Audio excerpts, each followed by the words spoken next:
I'd like to welcome everybody to CKJ Crypto News. Can you hear me now? I got a hell of an article, guys. Basically, reaching the digital economy's last mile. And this is MasterCard, guys. Center for Exclusive Growth MasterCard. And I got this from Better Than Cash Alliance. And we know who's on Better Than Cash Alliance. Ryan Zagone. Ryan Zagone, advisor to Better Than Cash Alliance. And Better Than Cash Alliance is a MasterCard partner. I will get into this. Reaching the digital economy's last mile. And also, guys, I got a very interesting article on the New World Bank. The New World Bank, guys. The New World Bank interim president, Christine Lagarde, just tweeted, "I wish every success to the best of luck to my friend Kristalina as the interim president of the World Bank. She has my full support." Now, what it is, guys, is Variable Guy basically put these articles out about a couple weeks ago.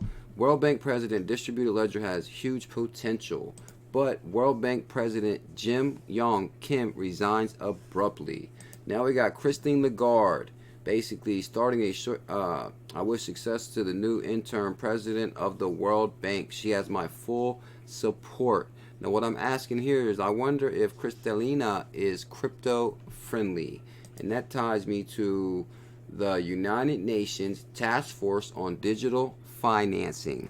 So guys, guess what? She's very crypto friendly. Would you like to meet the task force on this? Let's get this show started. You don't want to miss this video, guys. Okay, so it all started like this, guys. Bearable Guy sent me this picture a few weeks ago. World Bank president, distributed ledger technology has huge potential. Now basically what it goes into is blockchain has huge potential. We talked about cryptocurrencies, but we think distributed ledger has huge potential and issued the first blockchain bond. But if you go down here and he throws out the word Ponzi scheme, blockchain technology is something that everyone's excited about, but we have to remember that Bitcoin is one very few instances of blockchain use in currency, and other times blockchain was used that were basically Ponzi schemes. So anyways, throwing around the word Ponzi scheme around crypto, and guess what? He's out of there. Christine Lagarde, they're bringing in a new World Bank president, and the question I'm asking you, is this lady crypto friendly? And I will show you she's on the Crypto Digital Task Force. So it pretty much brought me to her article right here. Starting a short interim assignment today as president of the World Bank, proud as a woman, as someone who came up through the ranks. Believe in yourself. So that brings me to this, guys, is the UN Secretary General launches task force on digital financing. And this is a really, really good article. Now, this task force on digital financing, so I said, right here, the task force on digital financing, a digital revolution. A digital revolution is transforming everything about finance. The UN Secretary General Task Force on Digital Finance of the Sustainable Development Goal was to created for one purpose, to harness the power of digital financing for the good of the planet and its citizens. But if you meet the task force, who do we got on the task force? Who do we got? Members right here. Kristalina. She is on the task force of digital financing. And now she is moving up to the World Bank presidency. UN Secretary launches General Task Force on Digital Financing. United Nations Secretary on Thursday announced the launch of the Global Task Force charged with recommending strategies to harness the potential of financial technology to advance the Sustainable Development Goals. The Task Force on Digital Financing consists of leaders from a wide range of sectors. We have already seen how technology has helped expand financial inclusion. Itself is an important goal. By 1.2 billion people in 6 years, said Mr. Guterres, we have only just begun to tap the potential of digital finance and investment to meet a broader agenda, reflecting its interest on digital and finance in a systematic level. Digitization makes it possible to process financial data much faster. The Digital Task Force on Finance will meet in Davos. The 2030 Agenda for Sustainable Development sets forth a powerful vision of peace and prosperity for all on a healthy planet where no one is left behind. Financing is crucial for building that future. And digital technologies, which are revolutionizing financial markets, can be a game changer in reaching our shared objectives. Financial revolution, game changer. The Task Force on Digital Financing of the Sustainable Development Goals will provide leadership to harness the digital revolution. It will strive to unlock the powerful, innovative, and sustainable financing needed to achieve the Sustainable Development Goals and transform our world. Wow, this is amazing, guys. I'll link all this in the description. You can check it out. Like I said, guys, on this task force that was created by the UN. Can you hear me now? UN. Interesting. I got another article on that. Now, what's interesting, guys, also is I was on Better Than Cash Alliance. Better Than Cash Alliance, guys. And if you're familiar with Better Than Cash Alliance, Ryan Zagone, Ripple regulator, is an advisor to Better Than Cash Alliance. Now, if you're not familiar with the Better Than Cash Alliance, Better Than Cash Alliance is a global partnership of governments, companies, international organizations that accelerates the transition from cash to digital payments in order to reduce poverty and drive inclusive growth. Based at the UN, the alliance has over 50 members that works closely with global organizations. The United Nations Development Fund is the implementing partner of G20. The alliance is funded by Bill and Melinda Gates Foundation, Citi, MasterCard, Visa.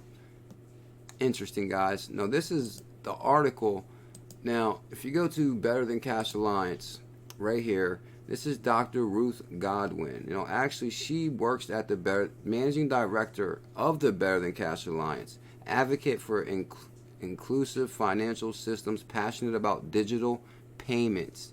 Tweet's not endorsed, but now this is the article, guys. Percentage of payments, how global companies can help advance digital financial inclusion. Now, if you click on this right here, guys, reaching the digital economy, the last mile, MasterCard. How global companies can advance digital financial inclusion of consumers, employees, and entrepreneurs in developing economies.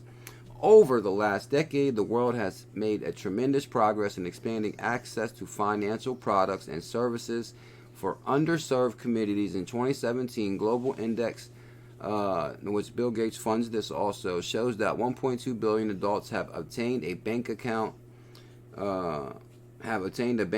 since 2011, including 515 million since 2014. Access alone, however, is not enough to achieve meaningful financial health. 1/4 financial accounts open in developing countries or dormant. Some account holders, as recently studied in Mexico, simply convert digital payments to cash. Clearly, there's more work. Now, basically, if you go down here, guys, a new series of papers, MasterCard's global team highlights various pathways for building robust, commercially viable approaches to digital financial inclusion. Global companies with their vast networks of innovation, capabilities, and reach are well positioned to help bring millions of unbanked and underserved. Now, I'm going to just, I'll link this in the article too. It's a really good read. I'm going to try to shorten this video. Our goal is to help develop and deepen digital liquidity throughout the payments system. This means it's easier for people to have access to digital accounts to use, transact, and keep or grow their balance over time. So this is huge, guys. Payment inflows, payment outflows. MasterCard goal is to develop and deepen digital liquidity through a payment system. Amazing article, guys. I will link it in the description. But like I said, guys, what's really interesting here is Ryan Zagone is on advisor to Better Than Cash Alliance. It's at the United Nations. Now, what's also interesting, guys, is right here, the XRP Daily. I believe this is Cobb's website. Shout out to Cobb. The United Nations confirms piloting Ripple's cross-border payment technology. Now, we clearly got the UN right here, Task Force on Digital Financing. Brand new World Bank member right here who backs digital financing. Then we also got Better Than Cash Alliance, who's also at the United Nations. And the United Nations confirms piloting Ripple's cross-border technology. Now, this is interesting too. Why are MasterCard and Visa in a bidding war for Earthport? I wonder why, guys. I think either way, you can't be a loser if you're in either one of those two networks. Can I just say that Earthport is a standalone public? We will see. I think either way, bid there. I think It seems like at least the board with Earthport was a bit more on board with being a part of the MasterCard family, but we will see. I think either way, you can't be a loser if you're in either one of those two networks. Can I just say that Earthport is a standalone public company, and a month ago it was at about $7 a share, and now it's at about 36. And I mean, it's a very good point also to note. It's good to be an Earthport shareholder. Well, it is now, but it wasn't about 2 months ago because the EU is really tight. Wow, guys, you see what's going on here? Right now, MasterCard is at a bidding war right in front of our face for Ripple's technology. Why are MasterCard and Visa bidding in a bidding war for Earthport? It's all about payments, guys. Tightening down. Jason, what happened to the deal with Visa? Well, looks like we've got a good old-fashioned bid up, Chris. It's just a matter of who wants it more, I think. And right now it seems like it's MasterCard. I mean, that's a 10% premium, I think, to what Visa was offering. Like we said with Visa a few months ago or a month ago with this deal, I mean, it's a drop in the bucket for either company, right? I mean, they could acquire this company today, write the whole thing off next year, and nobody would probably bat an eye. But it ultimately is about getting a better cross-border payments business for either Visa or MasterCard. If you look at MasterCard, the cross-border payments. He clearly said it right there, guys. It's all about who's going to have control of the cross-border payments. That's for sure. Ripple, MasterCard, and Visa. And United Nations confirms piloting Ripple's cross-border payment technology. Can you hear me now? I sure can, loud and clear. And this is exactly, guys, why I love these pictures. Behind these pictures, it goes back to so much research. Pretty much Big BG, guys, pointed out this UN relationship over a year ago now. So very interesting, guys, that this was pointed out over a year ago, and we're constantly seeing developments. Launches task force on digital financing, United Nations, Better Than Cash Alliance, the UN, Ryan Zagone, High Level Advisory Board. So anyway, guys, that's the video right there. I just want to put this together really quick for you guys. Like I said, guys, Visa and MasterCard is competing for Earthport, and they're really competing to see who's going to have control of the cross-border payment section industry. So anyway, guys, the CKJ coin will pop down right now. Let me know what you guys think about this video with all these partnerships. This is amazing, guys. I'm so excited about this this digital revolution that's happening right in front of our eyes. And guess what, guys? We are all pioneers in this movement. The CKJ coin will pop down right now. Smash that CKJ coin to subscribe to the channel. Hit that notification bell. You'll be notified when we release videos. I do 2 streams a day. And we also do these X-Rapid videos like this with deep dive rabbit hole research when I find crypto information that's significant. Much love. Mahalo.